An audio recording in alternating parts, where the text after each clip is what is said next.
Okay, so this is a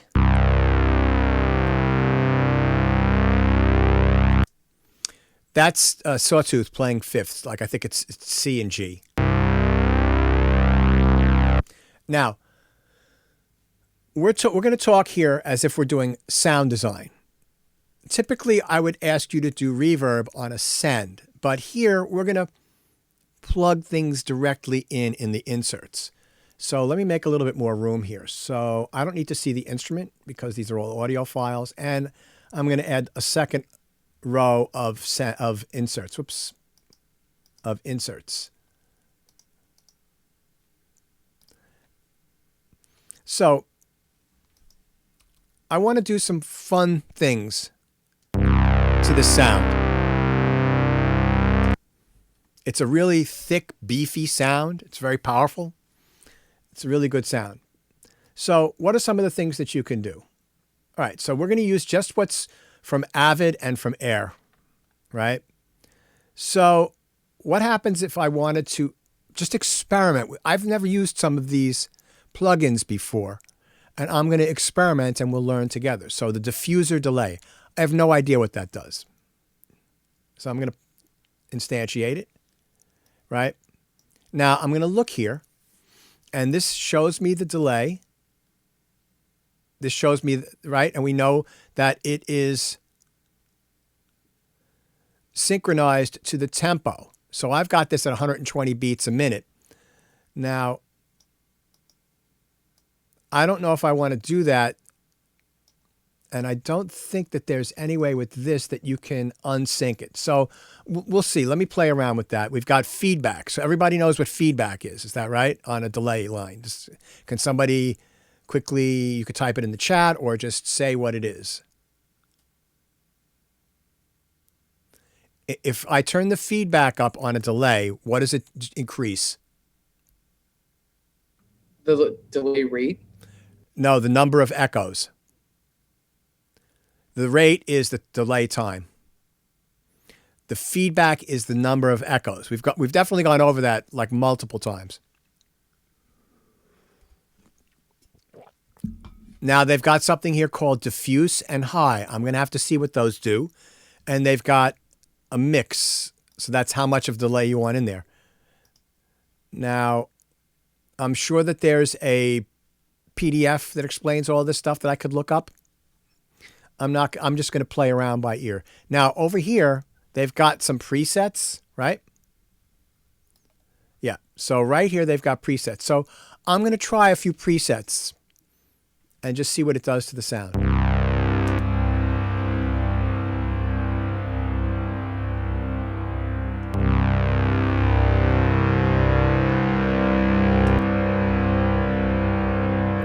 All right, so it just adds it's almost like a reverb, right? Now what happens if I change the delay time? Right, you see that? What happens if I change the diffuse, right? I'm just playing around and listening. Interesting, so if I turn the diffuse off, so you can't hear this because Zoom isn't in stereo, but when I do that, the stereo, the delay is right in the same, panned in the same spot in the stereo field. So it's coming right down the middle. If I turn the diffuse up a little bit, it's making it spread out wider. All right? Left and right.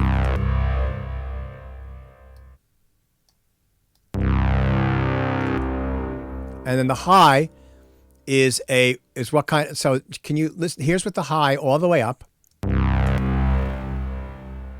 And I'm stopping it so you can hear the reverb tail, right? So listen. When I turn the high to the left, listen to what happens to the timbre of the tail, the reverb tail.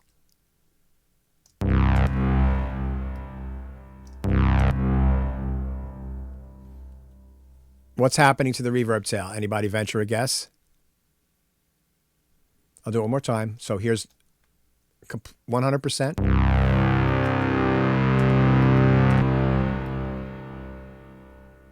50%. Completely off. So yes, It takes less and less time for the decay to happen. yes, and there's a right. That's one of the effects of using that. But what's it physically doing? It's allowing what frequencies to pass through and what frequencies not to pass through. I'll do it one more time. You're not wrong, Kevin, but there's a reason why it's doing that, and I want to see if you get that.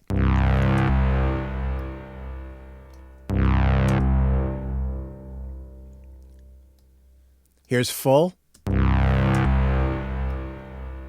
Here's off. Is it cutting the high frequencies? Yes, Roberto, exactly. So if it's cutting the high frequencies, what kind of a filter is that? It's allowing which frequencies to pass through. Low pass filter. Excellent. Good job. Okay. So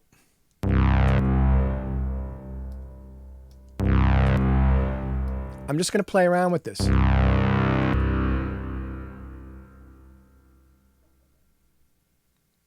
That's really interesting. I'm getting an idea now that I think would be really cool. So what I'm going to do is I'm going to make Command-Shift-N. I'm going to make a new stereo AUX input, and I'm going to call this Power Saw FX, because that's the name of this sound. It's Power Saw. And I'm just going to drag this down here for now, because I have something I think would be really cool that I want to do. So what I'm going to do, and I'm going to show you how to do this, because now I'm changing my mind. And this is part of working, right? I had an idea, and I started down a road, and that sparked another idea. And I'm going to follow that idea to create an unusual sound. So what I want to do is I want to send a copy of the audio through here as if it was a reverb. So I'm going to set an input here, input 1 and 2, and then I'm going to rename this and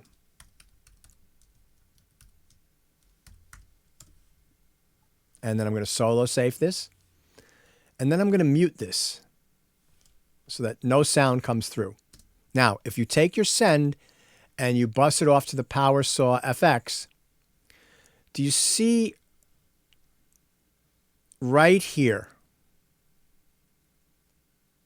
there's a word that says pre.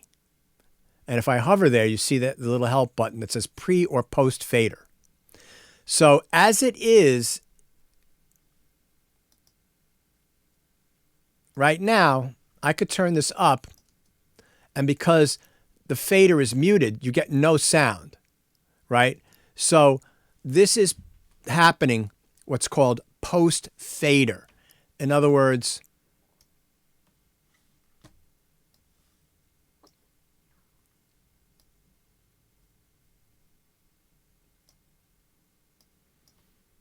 it's happening after the fader, so that you're not hearing it because the fader is muted. If I make it pre-fader, right, that means you'll hear the sound coming out of this track, the Power Saw FX track, right? And I want to make this mix completely 100% wet. And I'm going to turn the feedback up a little bit. Okay, so that's pretty cool. Now I'm going to move this down one space because I want to try something else.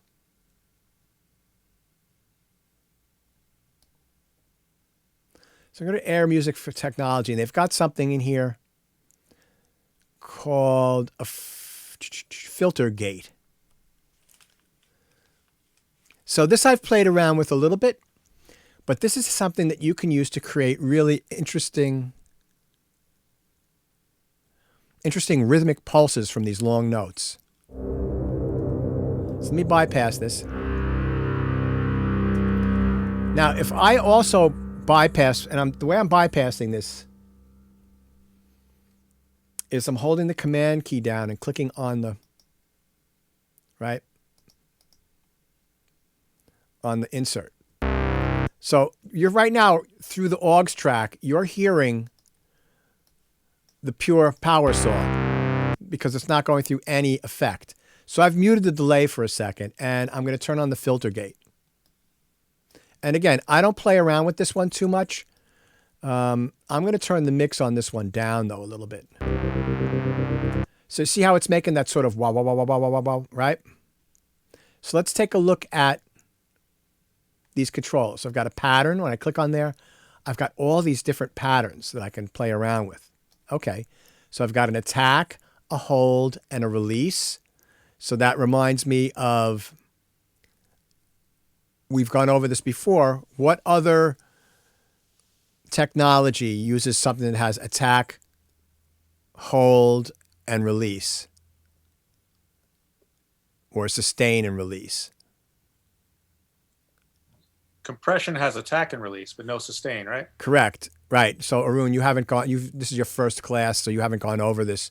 So a synthesizer envelope has attack, decay, sustain, and release, right? So this is similar to that. So let's see what happens. Okay, the attack is on 0. That means it's coming in right away. If I move the attack,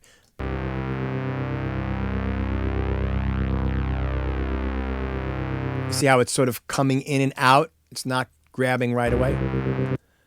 And then if I do release, I can't tell what the release is doing yet.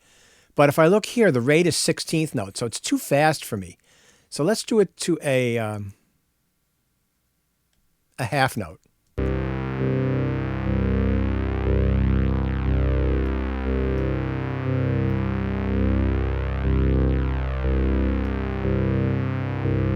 Right? And if I make the mix complete,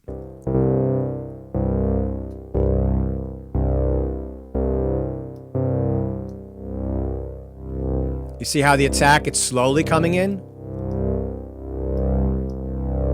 And I see what's happening when the hold, you play around with it, it becomes a longer cycle. It's interesting, right? So let's play around with that. So I've got this pulsing thing now, and let's look around. So we've got a filter. So we've got a low pass filter.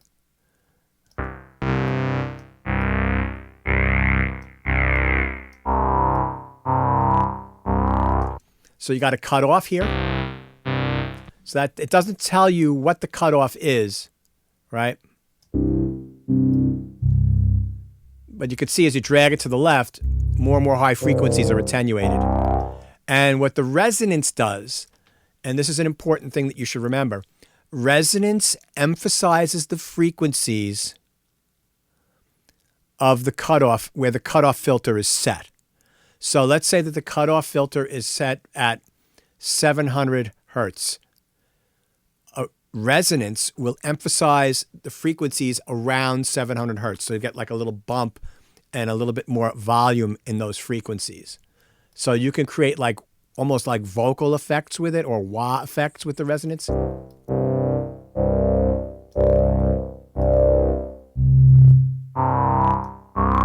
So if I bring up the attack,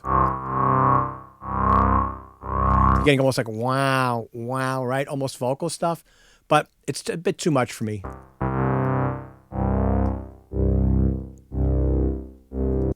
And modulation, let's see what that happens.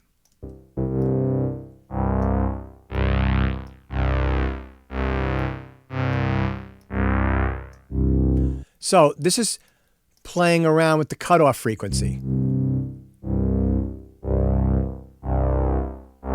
You see what it's doing it? It's changing the cutoff frequency. Now, let's say I make this into eighth notes.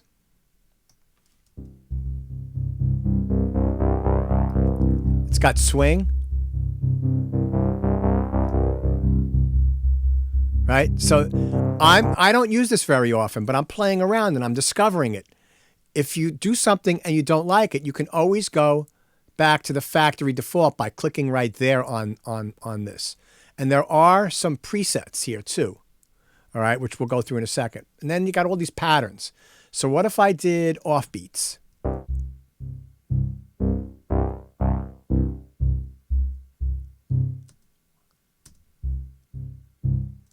Let's say we did reverse.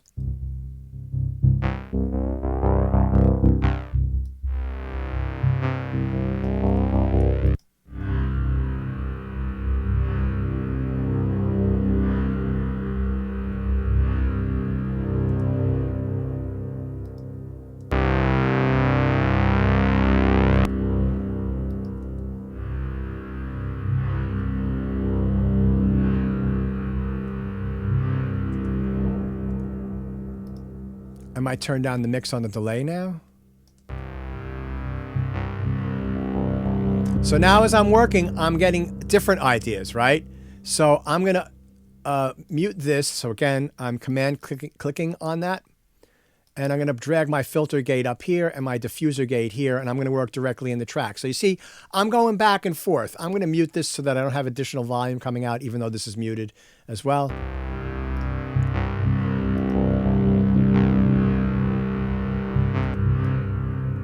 And then let's go to reverb. So let's try. I don't use air reverb that much, right? Oh, let's try this first. Let's try air stereo width. Let's see what that does. Sides only. No, I don't like that. Wider.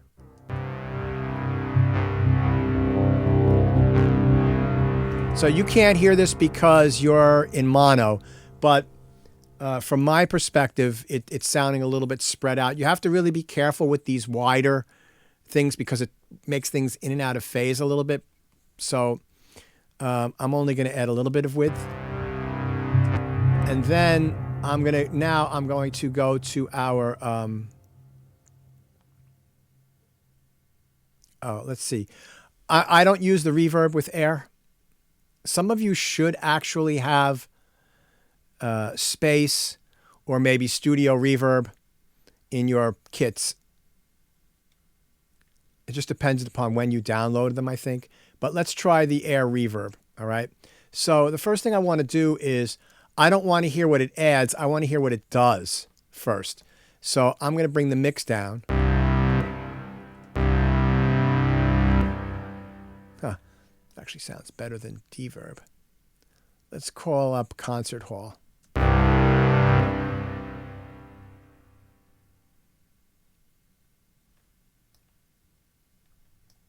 Nope.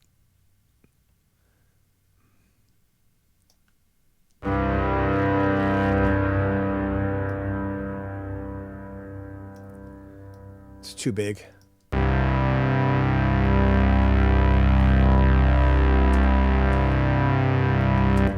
Okay, so one reason why I think I never looked at this as opposed to teaching with Deverb is that there's a lot of controls here. And it's great when you get your act together, but there's a lot to learn. And the sound of that, I think, is a little bit better than Deverb. But let's just use what we're used to for right now. So I'm going to bring this up, and I'm going to bring my mix down.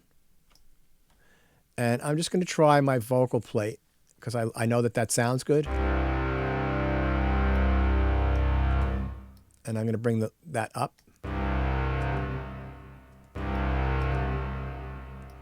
And then I'm going to add some pre-delay. So what the pre-delay does is it takes time before the reverb comes in. So let me exaggerate it to show you what I mean. So I've turned the pre-delay up to 300 milliseconds, which is 0.3 of 1 second. So I'm just going to play it and stop it, and then you'll hear that the tail of the reverb comes in after I stop it. You see that?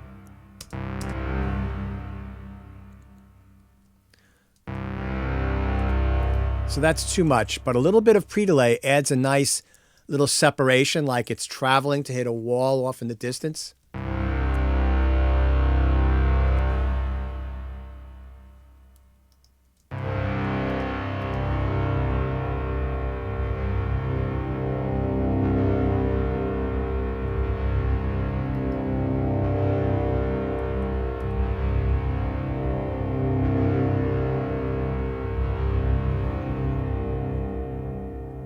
So I've just done a really interesting sound design to this, and then I could bounce this to disk and load it into Kontakt or Structure and have this really cool evolving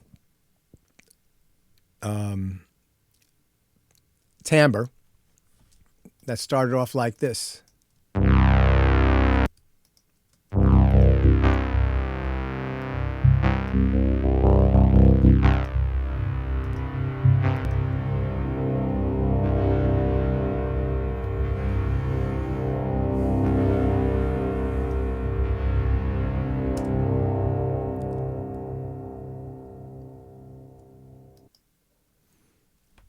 So what I want you to get from that is, number one, experiment. You can always undo. You can always reset something back to the beginning. That's not a problem. Play around with the controls and take a listen to what they do.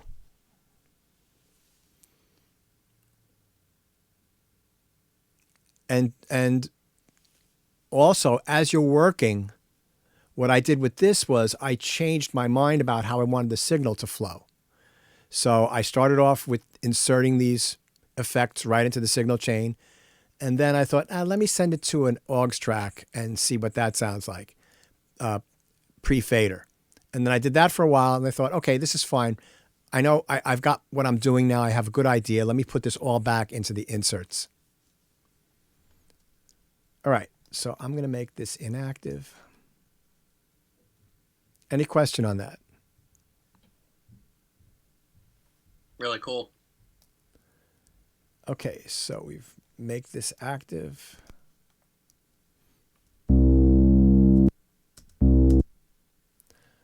Let's do something.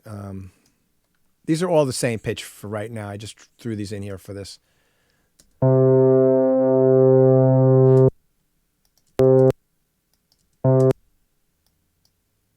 Okay, so I've got this note here, right? What if I did this? So I'm going to separate that out. Hold on a second. Okay, so I just want to like a little bit of this. So I'm going to separate this here. So Command E, delete this. And then I'm just picking an arbitrary area and delete that. Now, for those of you that don't know, you haven't deleted the audio. You've just told Pro Tools to only play this section of it, because you can just drag this back out to get all your original audio. It's not been destructive. Okay, so there's a little click at the end. Let me fix that. So just highlight and then the letter F, as long as your keyboard focus is set up. Great. All right, so now I want to try a few things, right?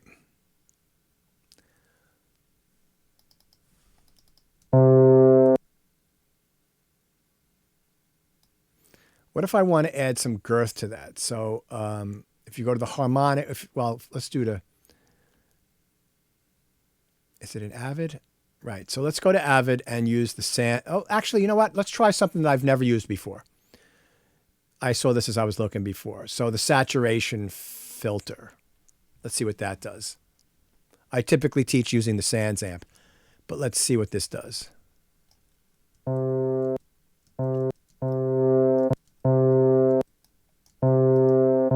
Okay, so there's a drive here. Okay, I got to be careful.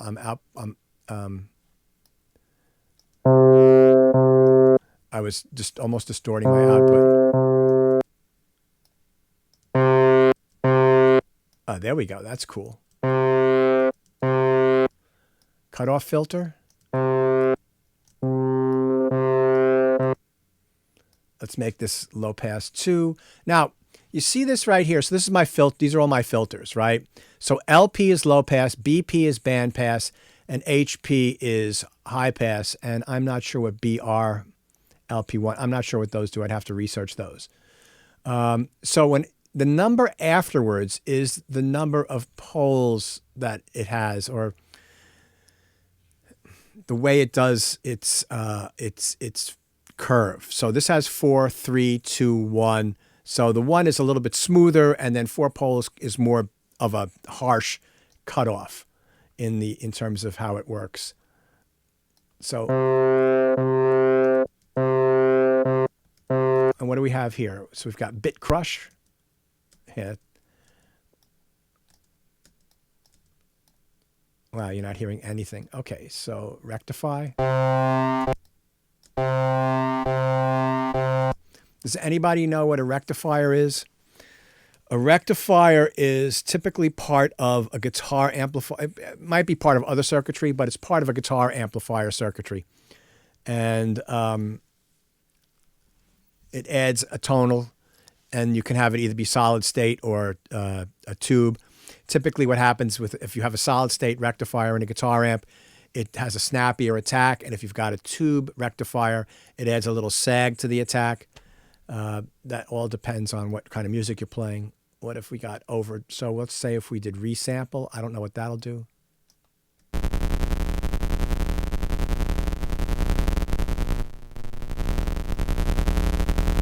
Well, I don't like that. Let's do distort. Now, I like overdrive. That was my favorite.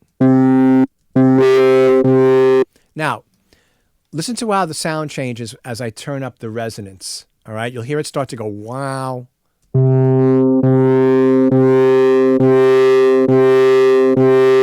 And I'm still really driving that output. Right? Because it's emphasizing those frequencies around 363 hertz. All right, so great. Let's do this. Let's go to Air Music Technology.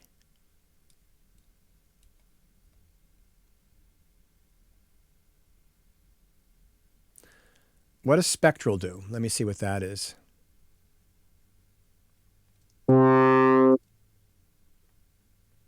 This is something I'd have to research.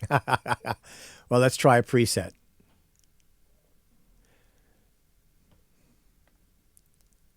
Alternate reality.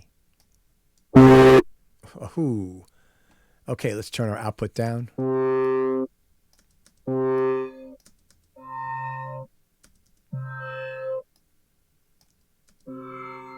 Wow. So it's got a frequency, it's got a level that it filters by. This dissolve, I'm not quite sure what that is. I have to read and see what this does, right? So that's a fast attack. You hear how the glassiness comes right in. I turn the gain up, it changes the timbre. If I turn the envelope back, see how it comes in softer? Let's have it come.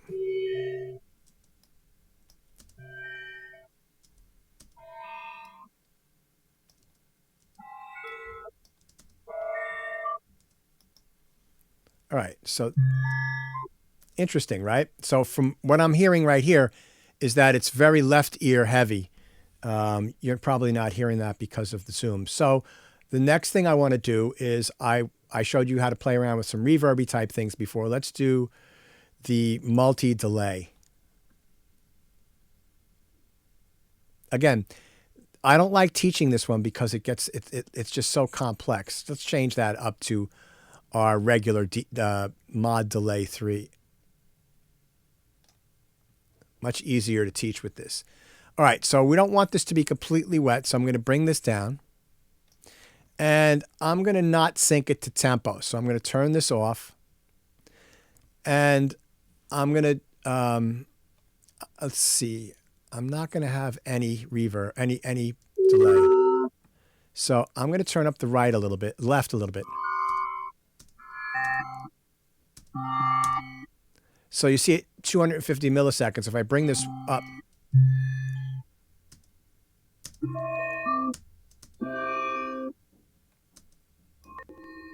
Right, it took 4 seconds for it to come in. So let's say I make this about 1,000 milliseconds. It'll take 1 second for the delay to come in. See that? I stopped it and then the delay came in. So that's interesting. So let's turn the feedback up. Now, if I turn the feedback up, what do you expect to happen? We just went over this 20 minutes ago.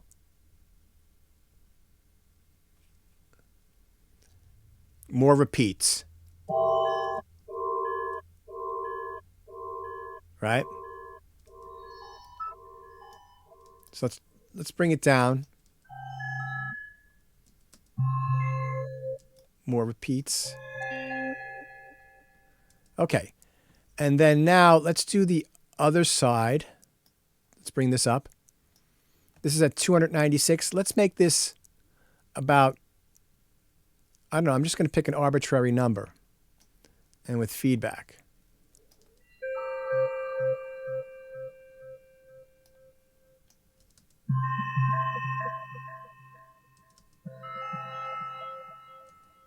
Then I'm going to turn the low pass filter. I'm going to get rid of some of the high frequencies of the delay.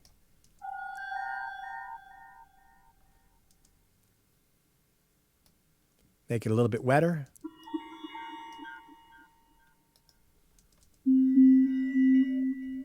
Now, something really odd is happening here.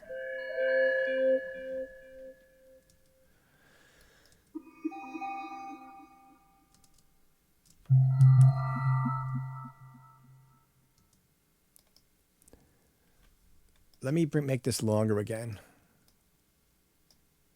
All right, let's play this now.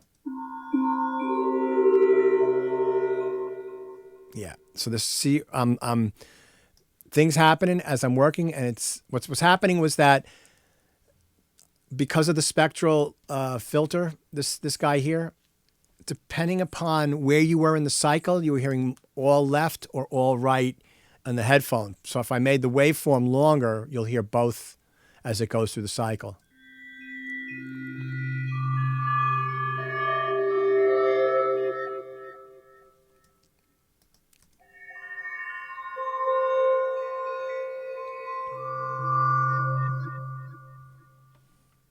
And then our last thing that we would do would be to add some reverb. And we'll leave some of it, and we'll just do this one that it comes with.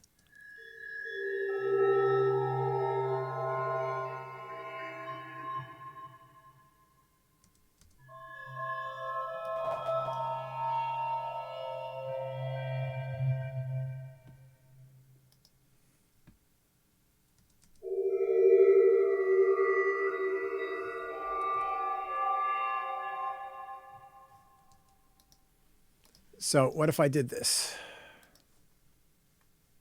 Right-clicked on this, and then I'm going to commit.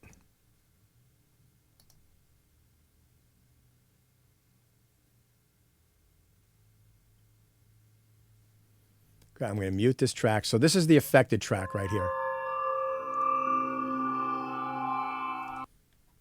So I'm going to select this.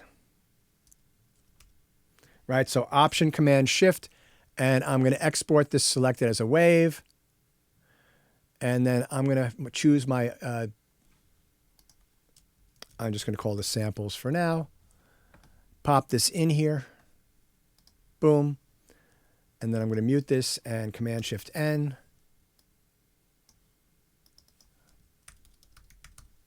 So I'm going to open up Kontakt. Oh, I put a Midi track in. Sorry. One, stereo, instrument track. It would help if I knew how to spell Kontakt. And, right, so we were doing structure, but I'm going to use Kontakt because it's, I do wish that we had one of the reasons why I wish we were in school this semester. So what I can do now is Kontakt is open. And I can just drag this in here. Then I go my mapping editor, and it's already mapped for me. So now I can play this thing.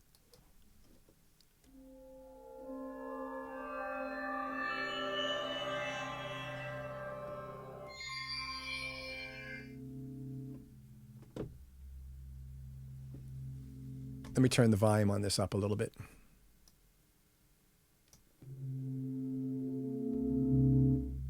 So really low pitched,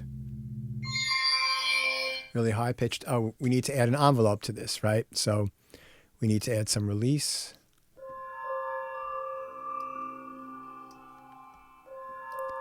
Play around with the attack, so it's got a slower attack.